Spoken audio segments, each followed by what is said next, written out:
আপনাদের এখন যে গাছটি দেখাবো এই গাছটির নাম হলো আখ গাছ। তো আমরা গ্রাম বাংলা সাধারণত আখ বলি এবং আখ বললেই সবাই চেনে এবং জানে।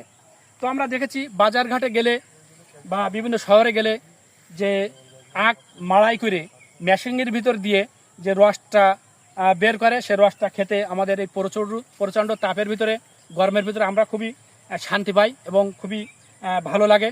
তো আখ একটা আল্লাহর কুদরতি রহমতি একটা গাছ। তো আখের ভিতরে দেখেন রস হয়, এই রস থেকে আবার গুড় হয়। আখের গুড় খেলে শরীর ঠান্ডা থাকে এবং একটা খুবই ভালো একটা খাবার, একটা মহা ঔষধীয় একটা খাবার। তো আখ আমরা কেটে নিজেরা ছিলে খেতে পারি এবং মেশিনে মাড়াই করে রস গুড় করেও খেতে পারি।